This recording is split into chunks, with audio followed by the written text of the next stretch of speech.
దేశవ్యాప్తంగా కరోనా వేగంగా విస్తరిస్తోంది. రోజు రోజుకు కరోనా కేసులు భారీగా పెరుగుతున్నాయి. ఏపీలో కూడా కరోనా విజృంభిస్తోంది. విశాఖ కేజీహెచ్ లో కరోనాతో ఓ మహిళ మృతి చెందింది. ఈ నెల 24న కరోనాతో కేజీహెచ్ లో సోమకళ అనే మహిళ ఆసుపత్రిలో చేరింది. సోమకళ చికిత్స పొందుతూ మృతి చెందింది. కరోనాతో మహిళ మృతి చెందడంతో అధికారులు అప్రమత్తమయ్యారు.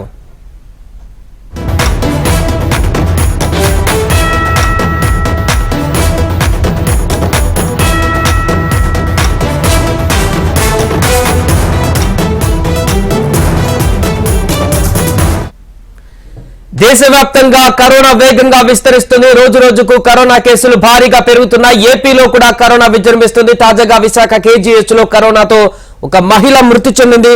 దీనికి సంబంధించిన పూర్తి వివరాలు మా ప్రతినిధి అనురాధ అందిస్తారు. అనురాధ, థర్డ్ వేవ్ లో మొదటి మరణం సంభవించింది. ఏపీలో మొదటి మహిళ మరణించినట్టు తెలుస్తుంది. దీనికి సంబంధించిన అప్డేట్స్ ఏంటి? ఏ విధంగా కరోనా విజృంభణ కనిపిస్తుంది ఏపీలో?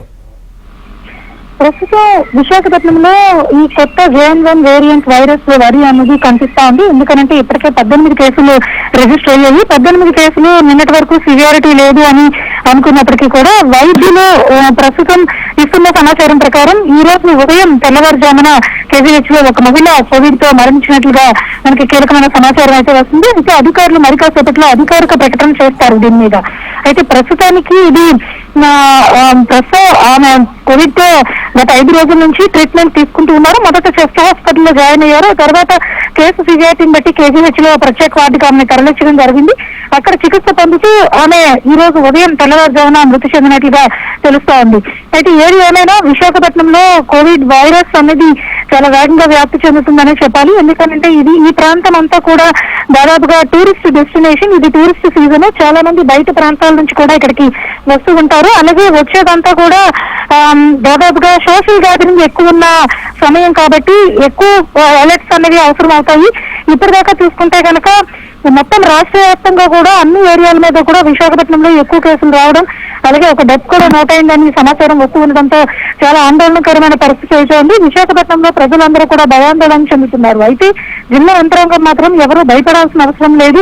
ఇది అంత పాండమిక్ సిచ్యువేషన్ కానప్పటికీ కూడా ప్రివెంటివ్ మెథడ్స్ అనేవి అవసరం. ఖచ్చితంగా జాగ్రత్తలు అయితే మాత్రం తీసుకోవాలి అనేది చెప్తూ ఉన్నారు. అయితే ప్రస్తుతం ఈ రోజు కొంతమంది వైద్య శాఖ అధికారులతో జిల్లా అధికారులు సమావేశం అవుతున్నారు.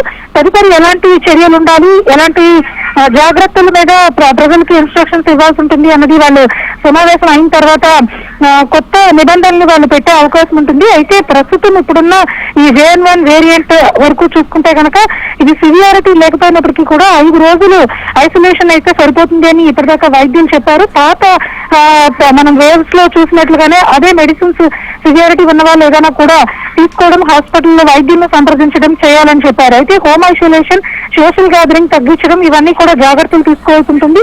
అలాగే పబ్లిక్ లో ఉండేటప్పుడు మాస్క్ మస్ట్ గా యూజ్ చేయాలి అనేది కూడా వైద్యులు తెలియజేస్తున్నారు. ఇప్పుడు ఇక్కడ వరకు చూసుకుంటే కనుక ఇప్పుడు ఉత్తరాంధ్ర అంతటి నుంచి కూడా ఇక్కడికి వైజాగ్ కి పరీక్షల నిమిత్తం కానీ లేకపోతే ప్రత్యేకమైన సివియారిటీ కేసులు ట్రీట్మెంట్ కోసం కానీ ఇక్కడికి వచ్చే అవకాశం ఉంది. కాబట్టి విశాఖ కేజీహెచ్ తో పాటు చెస్ట్ హాస్పిటల్, ఇతర అన్ని హాస్పిటల్స్ లోని కూడా ప్రత్యేకమైన వార్డ్స్ ని, అలాగే టెస్టులకు సంబంధించిన పరికరాలని, మెడికల్ కిట్స్ ని కూడా అందుబాటులో ఉంచాలని అధికారులు ఆదేశాలు జారీ చేశారు. ప్రస్తుతం కేజీహెచ్ లో ఒక వార్డు కంటిన్యూ అవుతుంది. అలాగే జీవీఎంసీలోని, కలెక్టరేట్స్ లోని కంట్రోల్ రూమ్స్ కూడా ఏర్పాటు చేయడం జరిగింది. ఏదైనా ప్రజలకు అత్యవసర సేవలు కానీ, అత్యవసర సహాయ సహకారాలు కానీ అవసరమైతే వెంటనే అక్కడ వాళ్ళని కంట్రోల్ రూమ్స్ లో సంప్రదిస్తే కనుక మెడికల్ టీమ్స్ ని పంపించి వాళ్ళకి హెల్ప్ చేసే విధంగా ఒక కంట్రోల్ రూమ్స్ కూడా ఏర్పాటు చేస్తూ ఉన్నారు. అనురాధ, JN.1 కొత్త వేరియంట్ ఇది అంత ప్రమాదకరం కాదని చెప్తున్నప్పటికీ కూడా ఒక మరణం అయితే సంభవించింది. వివిధ ప్రాంతాల్లో కూడా దేశంలో మరణాలు నమోదవుతున్నాయి. సో ఈ నేపథ్యంలో ఈ యొక్క JN.1 వైరస్ కు సంబంధించి వైద్యులు ఏం చెప్తున్నారు? కొంత స్ప్రెడ్ అయితే ఎక్కువ లేకున్నప్పటికీ కూడా మరణాలు సంభవిస్తున్నటువంటి తరుణంలో దీని ప్రభావం ఏ విధంగా ఉంది అంటున్నారు? ఖచ్చితంగా. ఎందుకనంటే గతంలో మనం డెల్టా వేరియంట్ కానీ, ఒమిక్రాన్ కానీ అంటే కోవిడ్ 3 వేవ్స్ ను చూసాము. అప్పుడు కూడా మొదట్లో అంత పాండమిక్ కాదనే అనుకున్నారంట. కానీ అది స్ప్రెడ్ అవుతున్న కొద్దీ దాని యొక్క లక్షణాల తీవ్రత ఒక్కొక్కరి మీద ఒక్కొక్క ప్రభావం చూపించే అవకాశం ఉంటుంది. దీర్ఘకాలిక వ్యాధులు కానీ, లేకపోతే షుగర్ పేషెంట్స్ అయిన వాళ్ళ మీద కానీ, వృద్ధుల మీద కానీ, ఈ చిన్న పిల్లల మీద కానీ ఎక్కువగా ప్రభావం చూపించే అవకాశం ఉంటుంది. గతంలో జరిగిన అన్ని వేవ్స్ లోని అనుభవాలను బట్టి వైద్యులు ఇప్పుడు ఒక అనాలిసిస్ చేయాల్సి ఉంది ఇంకా దీని మీద. ప్రస్తుతం అయితే మాత్రం పూర్తి స్థాయి అనాలిసిస్ ఇంకా చేయలేదు. ఈ JN1 వేరియంట్ అనేది లక్షణాలు కానీ ఆ సింటమ్స్ తో పాటు వచ్చే ఏదంటే ఆ తీవ్రత కానీ ఎలా ఉంటుంది, అది ప్రజల మీద ఎలాంటి ప్రభావాన్ని చూపించే అవకాశం ఉంటుంది, ఏ జాగ్రత్తలు దీనికి తీసుకోవాల్సి ఉంటుంది అనే దాని మీద మరికొంత చర్చ చేయాల్సి ఉంది. అయితే ప్రస్తుతం ఈ వేరియస్ అన్ని వైరస్లకి మూలం ఒకే ఒక కారణం కోవిడ్ వైరస్ కాబట్టి, అంటే లక్షణాలు అన్ని చోట్ల అంటే అన్ని వేవ్స్ లోని ఒకే రకమైన లక్షణాలు ఉన్నాయి కాబట్టి అక్కడ వరకు మాత్రం జాగ్రత్తలు తీసుకుని దానికి ప్రివెంటివ్ మెడిసిన్స్ ఇచ్చే విధంగా మెడిసిన్స్ అయితే వాళ్ళు ప్రస్తుతం అప్లై చేస్తూ ఉన్నారు.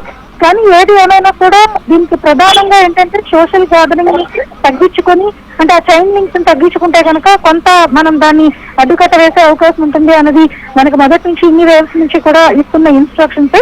ఈ నేపథ్యంలో ఇప్పుడు ప్రస్తుతం JN1 వ్యాప్తి సీరియస్ గా లేనప్పటికీ, అంటే కేసులు సివియారిటీ లేనప్పటికీ కూడా డెత్స్ మోకాల్సిన సమయంలో కొంత ఆందోళనకరమైన పరిస్థితి అయితే మాత్రం ఉంది.